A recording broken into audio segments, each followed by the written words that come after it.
going on, everyone? From LowKick MMA, my name is Podolsky, and I'm joined with Alex Russian DNA Pergande. He is set to take on Akeem Bashir in the PFL. Alex, thank you so much for taking the time. No problem, man. Thank you so much for having me, man. Super excited to be here, and it was a great interview. And just first off, man, how are you doing? How's training been going, and how did this fight come together?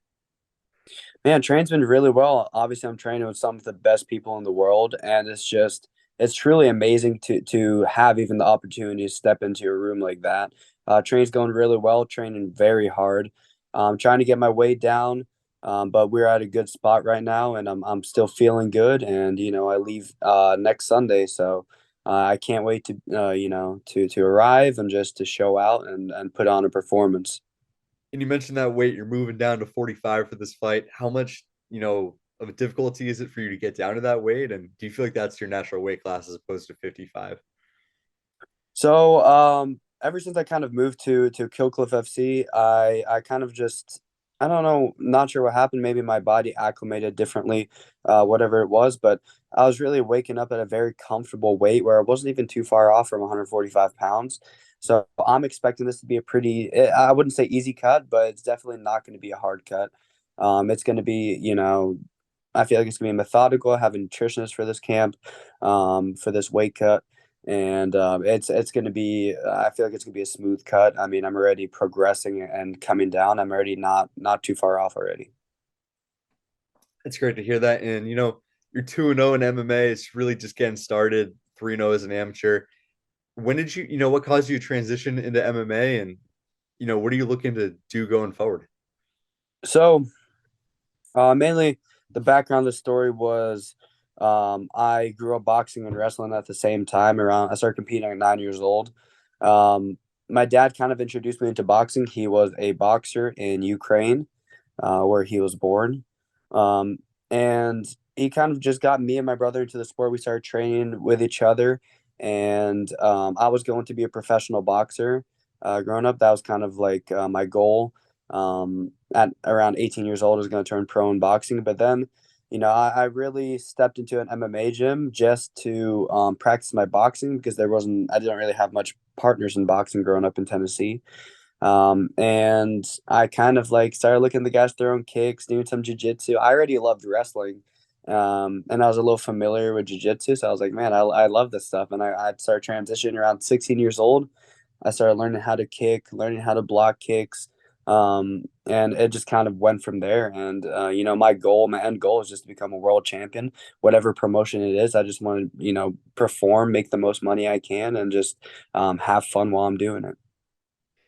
And yeah, it's funny to hear you talk about the boxing background because so far throughout your career, it's been all about the submissions. I feel like, do you feel like, where do you feel stronger? Is it in the stand up or is it on the ground? And Man, honestly, I just feel like MMA is definitely a different pace. And especially now, I feel like since lower level of professional, I'm not saying I'm fighting low level people. I'm just saying that when I'm fighting people with, 2, 3 fights, I feel like a lot of them aren't really, they don't really take patience, they don't really take time.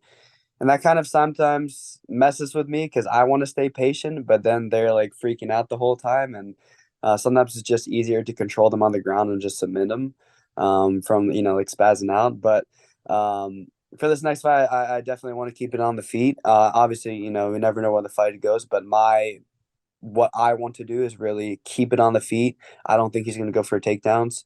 I just want to keep it on the feet, just keep striking and really pick him apart, stay calm, and figure him out. you mentioned, this is a showcase bout for PFL. This will be your third fight for the PFL. For the PFL, they've been very good to you. If you win, are you hoping to get, into the standings for next season? Probably not this early, just because I'm 3-0. I really want to build up my career and make sure that I'm ready for the seasonal tournament. Mhm. Probably just I want to get up to maybe 7-0, 8-0, seeing where I'm at, seeing where my skills at, seeing how confident how confident I am in my skill set. I'm still very young, but hopefully, after 7, 8 fights, I'll join the tournament. I love to hear that. And then in the long run, are you hoping, to make it to the UFC? Is that your end goal? That's obviously, the premier promotion, but also PFL's largely been on the rise in, the last few years. Yeah, no, I love what PFL is doing. I love how much they're trying to really get themselves out there with like signing Francis, signing Jake Paul. They're really getting out there, and I really enjoy this promotion, and I enjoy being here. So I don't see why there would be a need to go to the UFC at least for now. Um, I don't see their reason being going to UFC right now, but yeah, I just want to stick with PFL, just keep winning fights, keep making money, and see where it goes from there. Yeah, it's great to hear that. You talk about the PFL. I wanted to ask you about the Francis Ngannou sign. That's definitely the biggest, move they've made, but also like names like Jake Paul and then just so many UFC veterans have gone over there. How do you feel about what the PFL is doing and really the future of that promotion? Man, I think it's really good. What they're doing, like I said, is just smart. Sorry, they're just really promoting themselves, marketing themselves the right way. Obviously, I would love to see them, get a little bit more with like promoting fighters on like their social media and stuff like that. Get more social media exposure, which it feels like they're working on, and they're definitely getting better at that.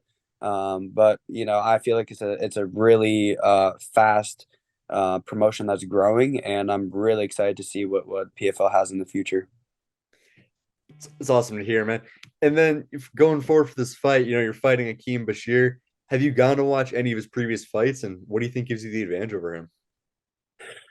So yeah, I've done some film study. Obviously, my camp has my coaches here, Henry Hooft, and all them coaches have been watching some clips of him. We're not too impressed of what he's going to bring, but obviously we can't underestimate anyone, no matter what we think, what's on film. Most of his fights are from a couple years ago, so it's you obviously have to think and bring into consideration that he has gotten better, that he has grown. Maybe he has new coach, new camp, whatever it is. Um, but I really am expecting to really outwork him at any given place. Really, the only thing I've seen that he has is some jiu-jitsu off his back. But like I said, I don't really plan on going down there unless I really have to, or he tries to make it a dirty fight, but I don't really see myself being on the ground for this fight, unless it's after I rock him or trying to finish him. But we'll see how it goes. And I gotta ask about, that nickname Russian DNA. You mentioned your dad's a former boxer in Ukraine. Is that, where'd that nickname come from? Is that something that inspires you? So recently, I haven't really been using that nickname, just because of my respect. I know it's still in my tapology, but I don't use that as like a stage name anymore.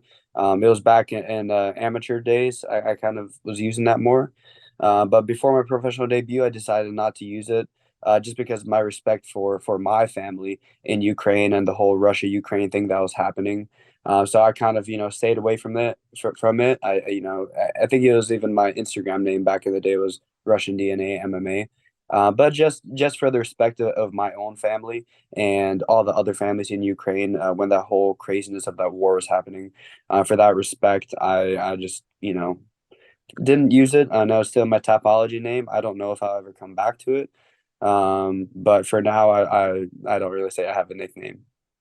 Well, fair enough. But I will ask, about your dad being a professional boxer. How much does that kind of inspire you? Is he someone you look up to a lot as a fighter?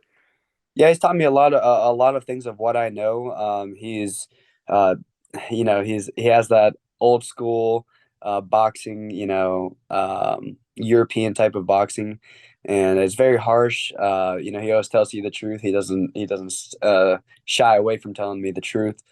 That's I feel like that's part of the reason that's made me so technically sound, and a lot of people see that. Being technically sound in my striking, my boxing especially, just because I've grew up just trying to perfect those techniques and being really trying to perfect whether it's the jab, cross, hooks, whatever it is, just perfecting that technique and trying to get as close as to perfect as I can. Fair enough. Well, I'm wishing you the best of luck. And just my final question, man. June 8th, Alex Pergande, Akeem Bashir. Alex, give me your official prediction for this fight. Man, I don't like giving predictions, but For this one, I am very, very, very confident that I want to keep it on the feet and finish with a TKO KO. I'm not sure what round, when, but I really do want to pick him apart on the feet, stay loose, stay confident, stay focused the whole time, just stay fast and pick him apart the whole fight. And that's the game plan coming into this. Hopefully, finish this TKO KO. But all respect to him, and I hope we have a battle. Hope we have a war. Well, Alex, I'm wishing you the best of luck. Thank you so much for taking the time. Guys, Alex Pergande returns to the octagon for the PFL on June 8th when he takes on Akeem Bashir. Alex, thank you so much for taking the time. Thank you so much, my man. Great interview. I hope you have an amazing rest of your day, dude. You too, man. Make sure to subscribe to the LowKick MMA YouTube channel for all the latest news, event previews, and interviews with some of the biggest stars in MMA.